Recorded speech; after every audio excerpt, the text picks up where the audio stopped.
Assalomu alaykum.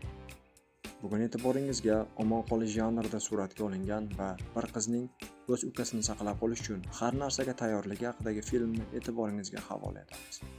Diqqatingizni jamlang, filmni boshlaymiz.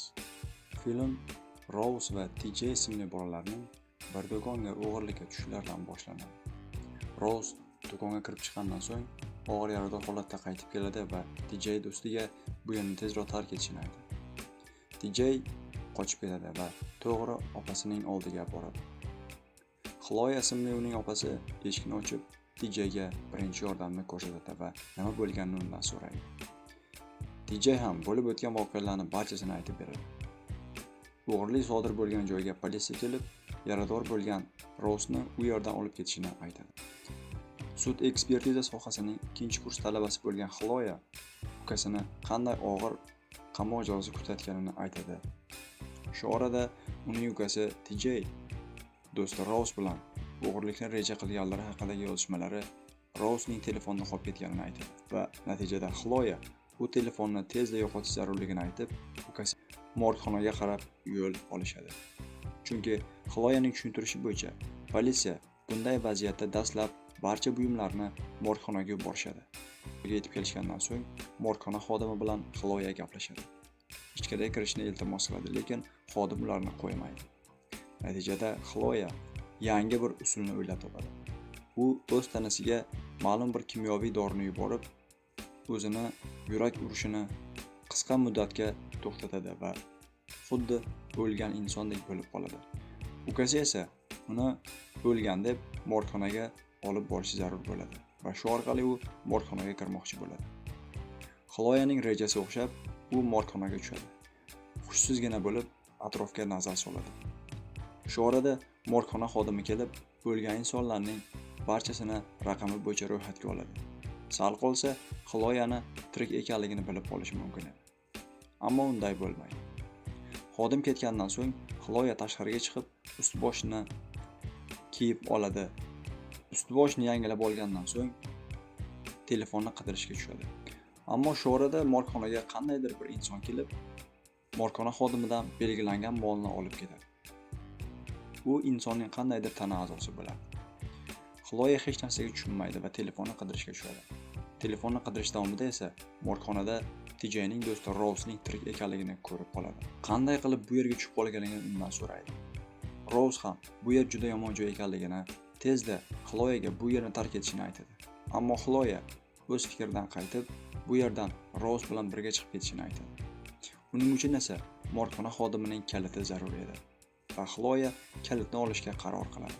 Morgxona xodimi yumush bilan band bo'lgandan foydalanib kalitni oladi va Rose'ni olib u yerdan qochib ketishmoqchi bo'ladi. Ammo yarador Rose u yerdan chiqishga holi yetmaydi.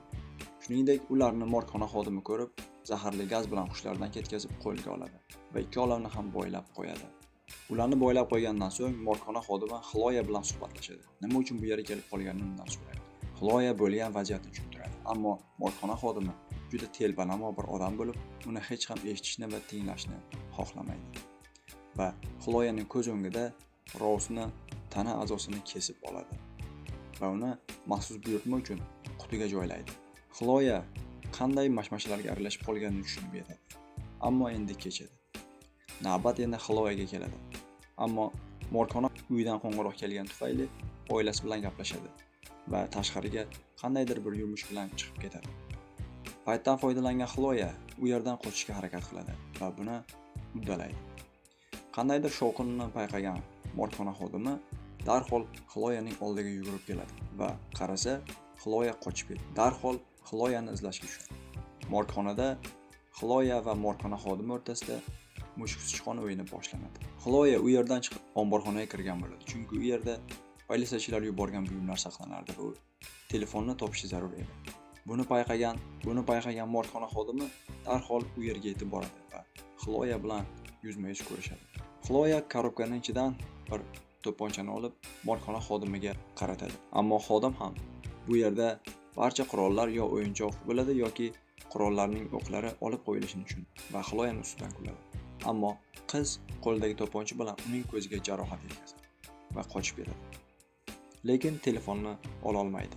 Xodim telefonni oladi-da, Rouzning yuzlari bilan uni ochadi va yozishmalarini ko'radi. Xloya o'zi bilmagan holda qandaydir bir xonaga kirib qoladi. Bu yerda ham bir qancha tana a'zolari kesilgan chalajon insonlar yotardi va ularning barchasi Xloyadan yordam so'rardi. Bu holatni ko'rgan Xloya juda ham qo'rqib ketadi. Kameralar orqali Xloyaning qayerdaligini ko'rgan xodim o'zining itini uni qidirishga yuboradi.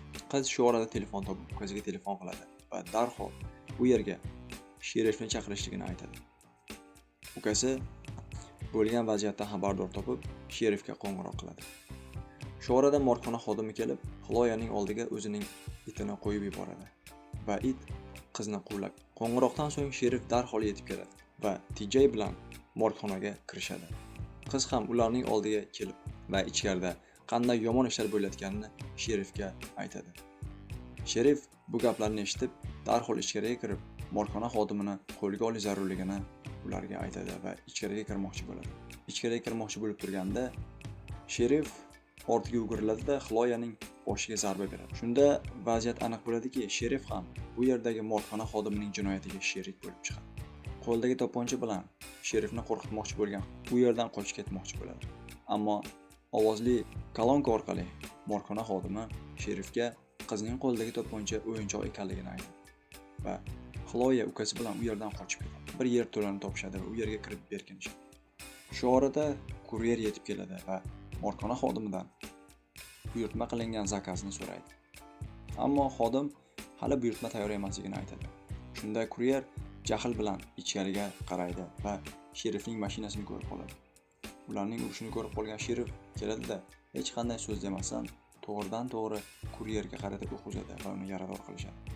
Yangi buyurtma bo'yicha bir bemor odamga jigar kerak bo'ladi va natijada kuryerning o'zini endi operatsiya orqali jigarni kesib olishmoqchi bo'lib, uni ichkariga olib ketishadi. Va sherif morgxona xodimiga darhol belgilangan buyurtmani tayyorlashini talab qiladi.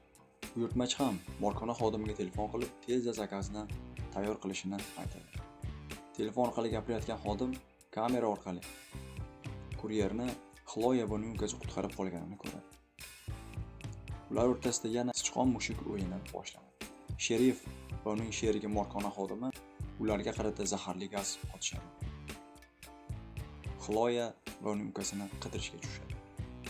TJ endi sherifning orqasidan kelib unga zarba beraman deb turganda, morgxona xodimi TJning orqasidan keladi-da, uni hushidan ketkazadi. Navbat endi Xloyaga keladi. Xloyani sherif ko'rib qoladi va uni qo'lga olmoqchi bo'ladi. Lekin Xloya ham anoyilardan emas edi. Sherifning kunini ko'rsatib qo'yadi. Zaharli gazdan zo'rg'a bo'g'ilay deb turgan Xloya tezda bu vaziyatni tugatishni istadi. Sherifning holatini ko'rgan morgxona xodimi ahvol endi chatoqligini sezadi. Tana a'zolari kesib olingan barcha chalajon bemorlarni otib tashlaydi va guvohlarni yo'q qiladi. Shu orqali o'zining qing'ir ishini tugatmoqchi bo'ladi. Buyurtma qilingan jigarni esa TJdan olmoqchi bo'ladi va uni ichini yorib, jigarni kesib olmoqchi bo'ladi. Uning oldiga opasi Xloya keladi. Ular suhbat qilib turganda TJ Xloyaga ortga qarashini aytadi. Uning ortida morgxona xodimi turgan bo'ladi va Xloyaga jarohat yetkazmoqchi bo'ladi. Xloya va morgxona xodimi jang qilishayotganda vaziyatga kuryer aralashadi va ularning barchasi bir bo'lib bu og'ir jirkanch ishlarga nuqta qo'yishadi.